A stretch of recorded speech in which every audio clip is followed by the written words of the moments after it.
Welcome back to Gene and Roger Talk Movies. That's Roger. We've got I'm our Jamey. friend Jamey back with us. Jamey is here. I think, Jamey, the last time you were with us was like episode 8 or something when we did Coraline. I think it was. It's been a long That's time a ago. long long ago. time, yeah. It's almost 90 episodes ago. Exactly. And so Jamey's back because we are doing I Saw the TV Glow. Is that the title of this thing? Correct. It is. It's an A24 And Jamey was drama horror. Jamey was all, I want to be on and I want to talk about it. So let's get right into it. It is an A24, so Gene's got to like this one, right, Gene? What do you think? All right, I'm on. But watching this movie is classified as horror. I mean, that could mean a lot of things. There's a deformation of the human form. Yes. Does it does this movie make you feel uncomfortable? Yes. I mean, would I watch it again? Does it have that capability? No. I mean, was it entertaining while I was watching it? I mean, it's one of those movies that it's entertaining because you're just trying to figure it out. Like, what in the world is going on? For some reason, this movie reminded me a lot of Mulholland Drive, 1998, I think.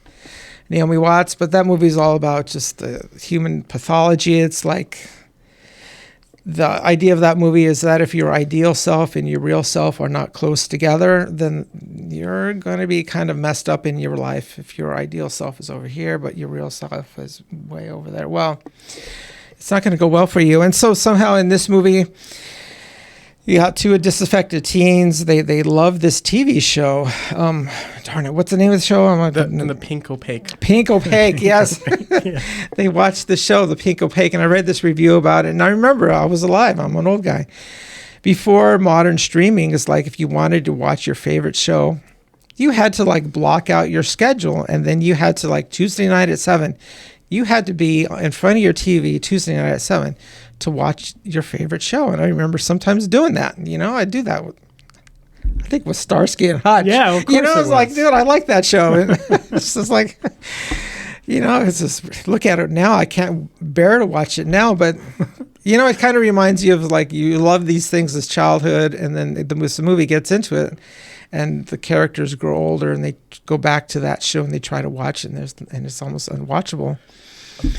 But part of the show is, I think it's just I really feel it kind of breaks my heart a little bit, but about teens that are disaffected, they just don't fit in, so they try to find their way desperately to fit into modern worlds, to our little messed up society, our little culture, and in this particular case, both teens, I think, are rather unsuccessful in their attempt to fit in. So I think this movie is ultimately very depressing.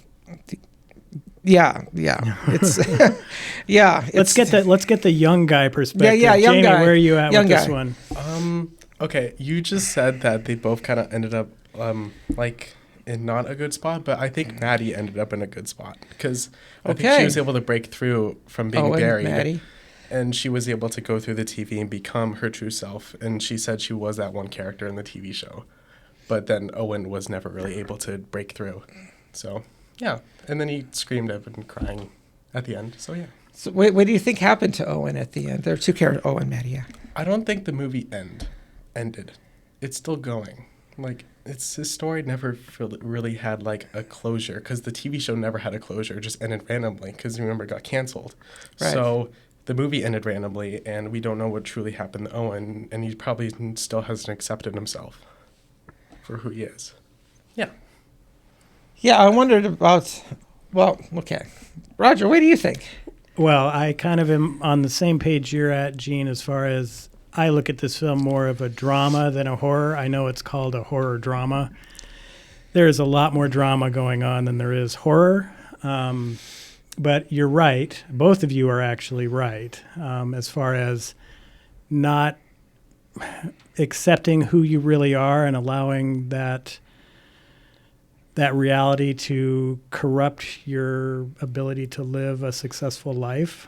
The backstory on this film, of course, the director is a transgender individual, and so there's a huge transgender allegory going on throughout this film. There is. But that goes in with the not fitting into right. the culture. Mm-hmm. Who am I? I'm trying to find myself. Yeah, and I agree with Gene. This movie is I like movies like this because of exactly what you said, where what is happening, I'm trying to dig deep and figure out what's going on. There's a lot of different interpretations that were running through my mind as this film was going. Yeah. So I think for a horror film fan, this is one of these unique films that kind of sits by itself, in a category with a movie like Phantasm, let's say, where, it's really different. It's something you haven't seen before, and it just plays out, and there's lots of ways to interpret it. But Jamey, what else were you going to say? Yeah. I was just thinking another thing that adds to the trans allegory of it is the very beginning scene where they're under the giant tarp, which are the colors of the trans flag. Mm-hmm. And slowly during out the entire movie, the use of color and the pink, the light blue and white slowly disappear as Owen strays farther and farther away from who he really is and accepting himself. Right. As I was watching this film, though, I was like, why did they have the police barrier signs up around that girl's house? Because when I saw that, right, because there's that scene where he walks forward and he's talking directly to the camera, giving you an update, because that's one of the big deals is, are you living a life or are you living a TV show? Mm-hmm. And the girl disappears.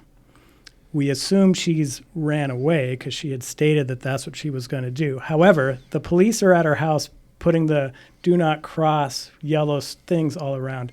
And so my mind immediately went to, maybe it's one of these movies where Owen actually straight up killed her, buried her and killed her, and he's having this internal struggle of not being able to face that reality, that he's the reason she's dead. And so I was kind of going down that road, and it wasn't until I read some backstory stuff on this film where, it's a transgender allegory movie. And so I was like, okay, now I see that part as well. But my mind was going totally in a different place. Yeah, I was thinking there's part of the scene where Maddie, right, Maddie? She mentioned something about her father hitting her. And so I thought maybe that the father had killed her, because then she talks about being buried, so maybe she died. But then part of me was thinking that because Owen meets Maddie at the school, but I was wondering, did Maddie ever really exist?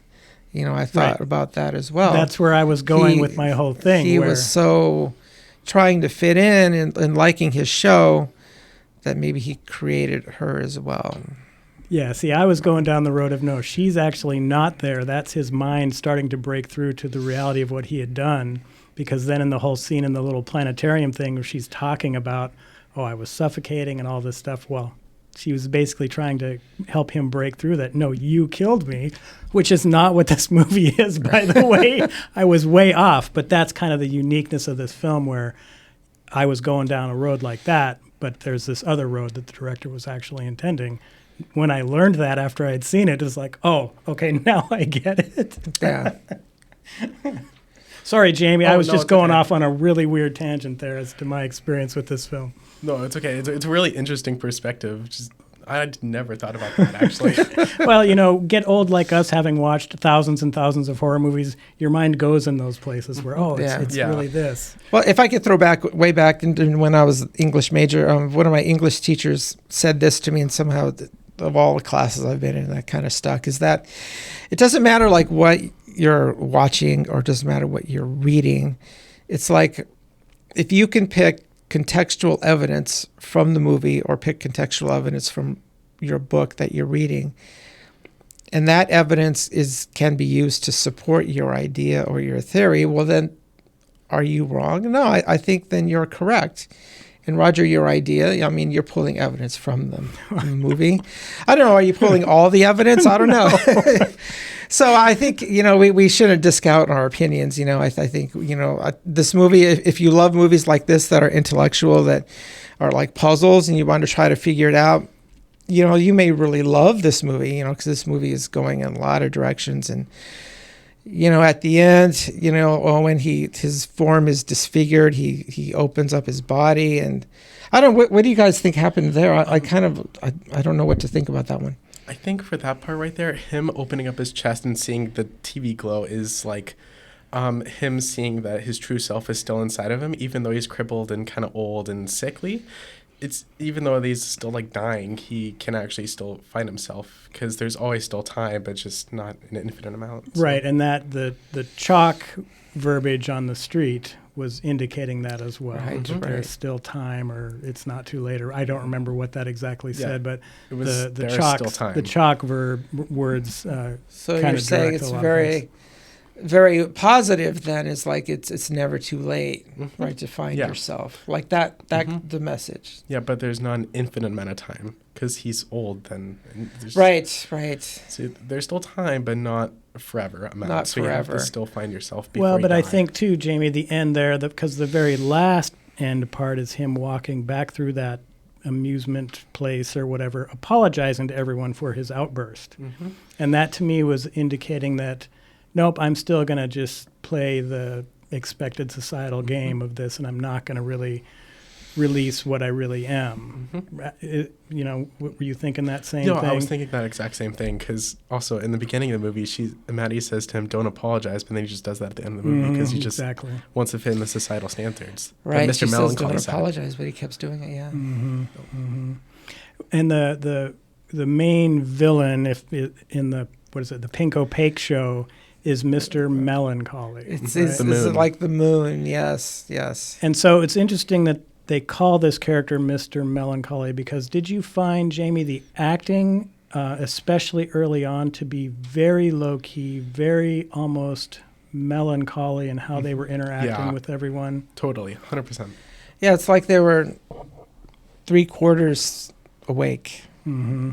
Yeah, not fully there. Like they didn't have vibrancy or spark to their life. They were like somehow there was a force on them that was pushing them down. I think Like that's that. Mr. Melancholy. Mr. Melancholy can be maybe an allegory for the societal pressure that puts down on people who have those feelings of like being transgender or like gay or like anything that's not in this like normal society. Normal.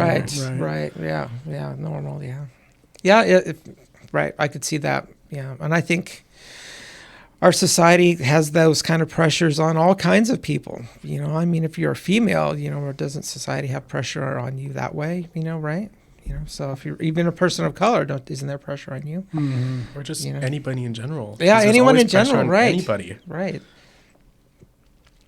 So Mr. Melancholy is like a metaphor for, some oppressive force that can affect anyone. Mm-hmm. Right. Yeah.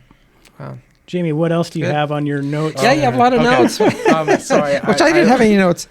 Okay. I think in the one part in the bar when Phoebe Bridgers and Sloppy Jane are singing Claw Machine, it's a big song. I think it was directly quoting, well, not quoting, but talking about Owen, because there's lines. I think I was born bored. I think I was born blue. I think I was born wanting more, and I think I was born already missing you.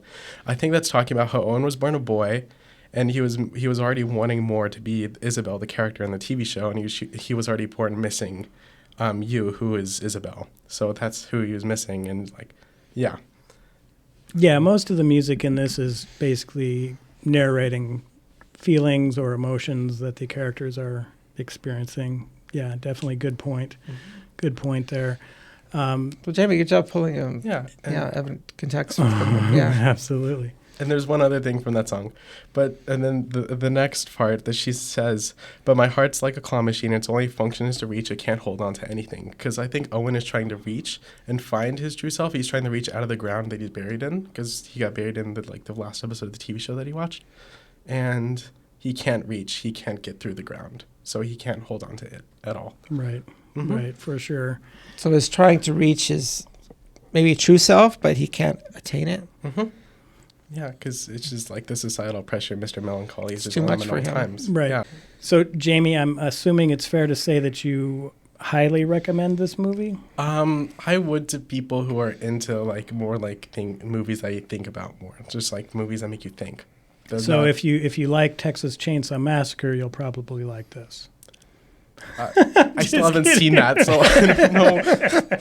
Not a lot to think about in Texas Chainsaw. No, okay. yeah, there's the big guy and he's ugly and he probably smells and he has a chainsaw. No, Oh, yeah, no, definitely not. This definitely is in full-on A24 art film kind of territory for sure. I think Eugene brought it up earlier. Lots of deep issues and themes going on in this film. Is it worth a watch, in my opinion? Yes, it is. Will I ever watch it again? I probably won't, but who knows, right? Right. Now that I know more, that it's after I read the stuff about the transgender stuff, maybe I will watch it again and just follow along with that theme, because I wasn't doing that theme when I watched it the first time at all. Yeah, I think if you like movies that make you think, and movies like that definitely have a place, and in a way I wish there were more movies like that. You know, I think a lot of movies out there, they're just like, they're like 1, 2, 3, 4, or 5, and, you know, they're all tied up at the end, and that's it. You know, there's not really anything to think about, but this movie's not that. And so if you want to be able to think about and sit with your friends afterwards at a coffee shop and drink and talk for a long time about the movie, then this is your movie. Yeah, for sure. Jamey, any final thoughts on I Saw the TV Glow? Not. I kind of brought up everything that I really wanted, but it's definitely, it will speak to a lot of people in the LGBTQ community. I think it really does. Okay. Yeah. Well, I would even go farther. I think, you know, I think our point has brought it up about Mr. Melancholy. You know, I think it's much broader than that. I think it's all of us. You know, there are pressures on all of us to conform. Just like, what's wrong with you? You know, get it together. Okay, Yeah. so I think unlike last week, Alien Romulus, I think we all agree that this one's probably worth checking out. Yeah. I agree. Yes, okay. It's Very good. definitely worth watching. It's definitely worth watching. Gene, what the heck are we doing next week for our 99th episode? 99th episode. We already know episode 100 is going to be Evil Within. So we've Right. got to have 99 here. What's 99 going to be? Well, Tyken was saying we should, and I think I brought this up before. There's an A24, the something, or It Comes at Night. Maybe we could watch It Comes at Night. It's not bad. Okay. I've seen it and I like it. How about My Bloody Valentine? Why don't we watch It Comes at Night? My Buddy Valentine, I'm thinking it's going to be like Chucky. No, it's definitely different than that. But I did see that Quiet Place Day 1 because I think it's on Paramount now or something. So I watched that yesterday. I've seen it. Yeah. My wife and I saw it in the movie theater. Yeah. You were right, though. The cat is the star of the show. Isn't he named Frodo? Yes. The cat, yeah, the cat. Yeah, I could see a sequel to this one that's just about the cat and the cat's wacky adventures. I would love that movie. A TV show like that would be amazing. So come next week and we'll see Quiet Place Part 1. Well, or something will happen. I don't know if it'll be that or not. But Jamey, thanks so much for joining us. thanks for After joining us. It's been like 2 years since we had you on. Yeah, it's been a while. So We've been doing our show 2 years. Yeah. 2 years. Subscribe. Come on, we're doing it video now. We're getting big time. yeah, that's right. Totally. We're the big time. This episode was brought to you by. Yeah, No, exactly. no, Yeah. Just kidding. We would never do that. But Jamey, Well, you're welcome on. No, if somebody's going to write me a check, I'm putting a bottle of mayonnaise right here. All right. Well, maybe that episode will be Gene Talks Movies then. Okay. But, Jamey, you're welcome anytime you want to come on. Really appreciated your insight for sure. Thank you so much. Gene, we will just check you guys next week. Bye-bye. Thanks for watching. Bye.